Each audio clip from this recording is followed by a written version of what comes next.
Dongdong may kakabsat kagagayam ti pamati na imbag nga bigat kadakay. Natay na po iti may kapito nga Domingo ti kadaywan nga tiyempo. Ket nanggigan tayo po iti Banghelyo nga balabot ko natay ket bayat ti panagdingig tayo rumswa itirik na nga daytoy ket narigat nga naklunen, awatan. Although kung natin ket nalakang nga it's easy to to un- to understand, but it's difficult to live. The gospel today is considered to be a gospel that is so difficult and it is challenging because it it it goes against our human nature.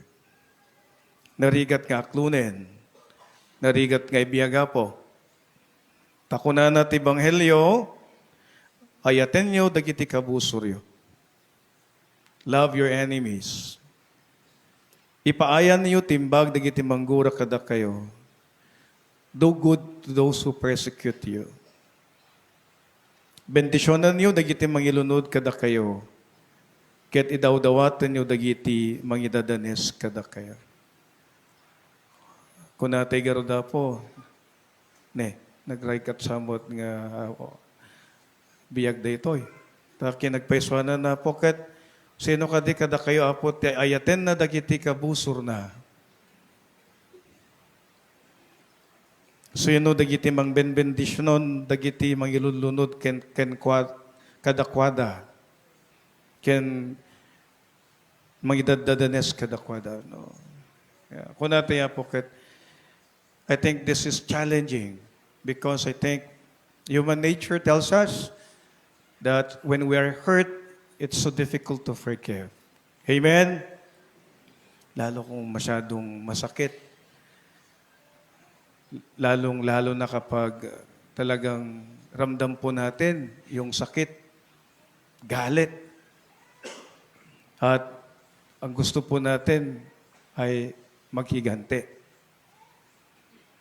Ngayon ko na nagaroda po, iti paset na udi paset ti Banghelyo, tati pangrukod yu ti sabali isuntumet ti pangrukod ti Dios kada kayo.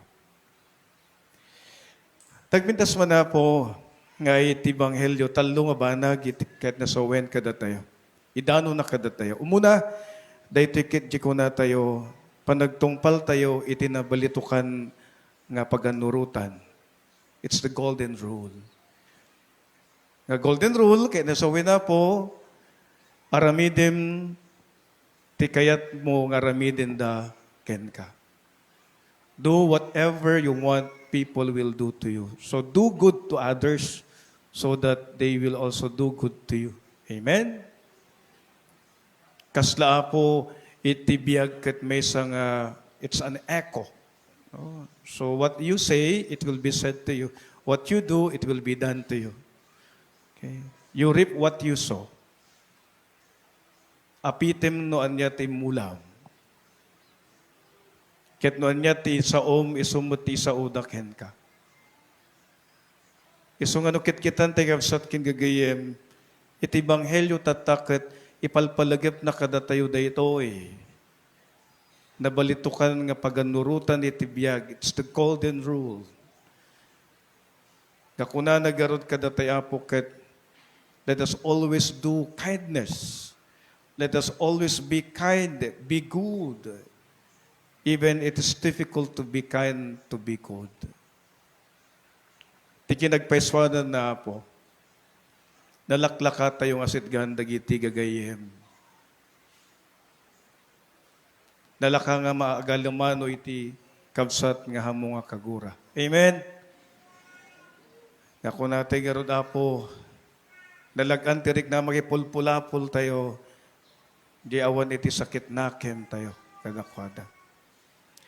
Ngem ko natin garkapsat king gagayem, kuna na garot ti Banghelyo, kuna na, what is good? Anya nga iti magungunam, no dagiti laing agayat ken kat ayaten, Uray dagiti managbasol, ayaten damit dagiti agayat kadakwada. No dagiti laing mangipay ken katimbag, kay paayam timbag, anya ti magungunam. Uray dagiti managbasol, kastamit ti aramid da. Ayaten nyo ket di dagiti kabusuryo, ket ipayan niyo ida timbag. No hindi kitan kapsat king gagayem, kasapno tayo dayto nga aramiden. How can we do this? When it is so difficult? How can we practice to be merciful when it's so difficult? How can we be kind when it's so difficult? Ngem iti awis ti Ebanghelyo kada tayo kapsat king gagayem is that forgiveness will actually lead us to our salvation. Forgiveness actually will lead us to our own healing. Amo tayo po nga iti, kuna tayo pungtot, ken sakit tinakam, ket iturturong na ti panakadadael tayo. Hatred will actually lead us to self-destruction. Amen? Iti napalalo nga sakit tinakim. Ket kunatay garod apo, iturturong na tayo itihaan nga nasayaat, no di ket panakadadael. We are actually destroying ourselves when we destroy other people. Because what you say to people is what you're saying to yourself too. And Jesus is reminding us that let us always be kind to other people. Let us always be good to other people.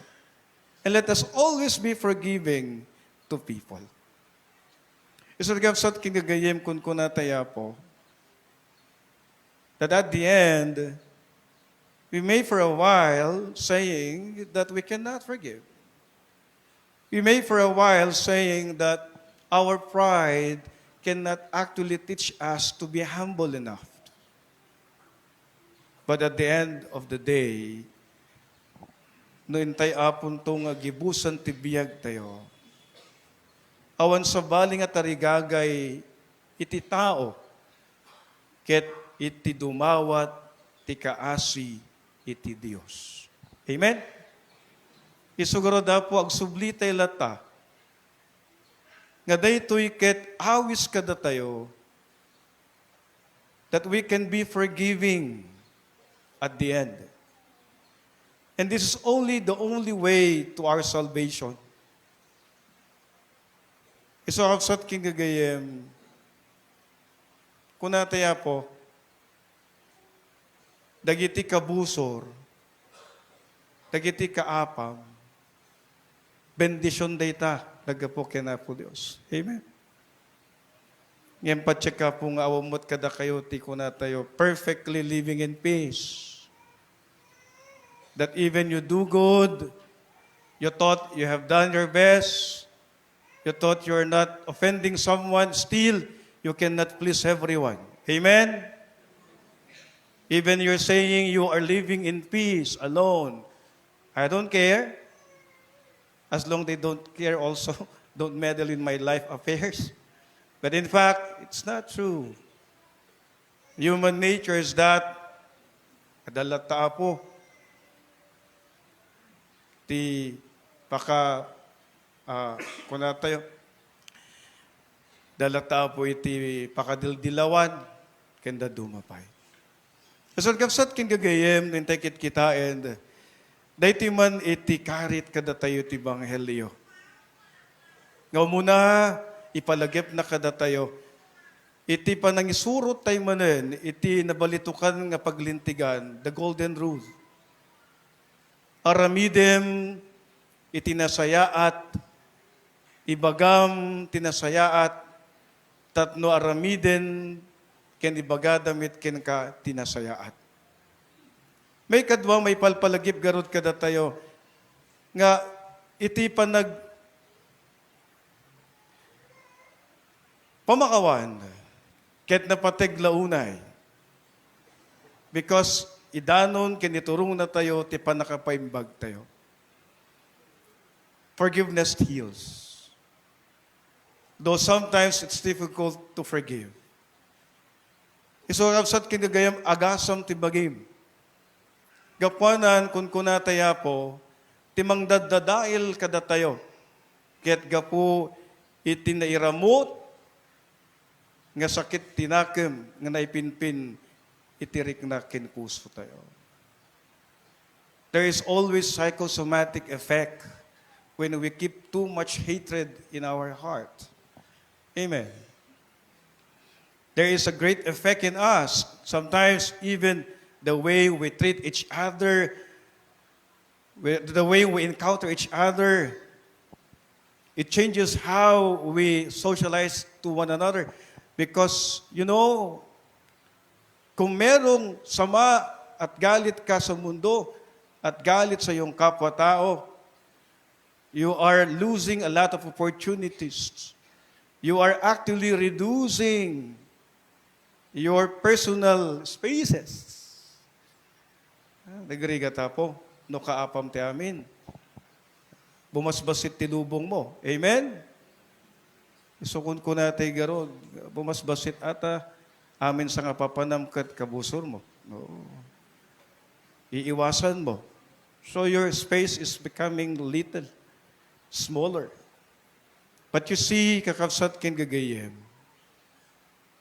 tultulungan na tayo manen, ken palpalagipan na tayo manen ti Diyos. Kasapay kung magarod, tagbiyag tayo iti kapya. Ken karuna tinatalinaay nga panagbiag. Ken karuna na po, mangited ti panagpaimbag. Ken nasayat nga panagpanpanunot ken rik na tayo. No sursurwen tayo lata, iti pamakawan. Ken man nga asi, ti pada tayo tao. Kuna nagaro na po, iti Ebanghelyo mamakawan ka, ket pakawanen na kantumit ti Diyos. Di mo ukumen ti padam nga tao, tadi na kantumit ukumen ti Diyos. Di mo lunod ti padam nga tao, ket di na kantumit ilunod ti Diyos. Mangted kayo, ket ikan na kay tumit ti Diyos. Sukat anan-anay, nasadsed, ken nagliplipyas, ti may pasabok to kada kayo. Ken daytoy man garot tagnanay nga palagip, ti tunggal may sakada tayo. Tati pangrukod yu ti sabali, isuntumit ti pangrukod ti Diyos kada kayo. Kakawsat ken gagayem, it pays to be kind. It pays to be good. Even people are not kind and good to you. Kunada garoda po, your enemies will always bring you to salvation if you are good to them. Amen? So po, be kind to your enemies. Pray for them. Love them more. And treat them more kindly. Kunada garoda po, no mabisin ti kabuson mo, pakanam. Nagkasapulan ti kabusor mo, tulungam. Because that's the power to gain them and bring them back. Kamin ko na tayo, no ilunlunod mo ti kabusor mo, ilunlunod mo ti bagbagim. Amen? No pagsawsaw ti kabusor mo, kas na pagsawsaw lang ti bagim. Because at the end of the day, deep in your heart, you're not happy. Because at the end of the day, you want also to be kind to yourself. And our beautiful gospel reading today will always bring us back to the very basic in human relationship. That in fact, it's true. Let us always be kind. Let us always be good. Let us always be merciful. Even others are not. Amen.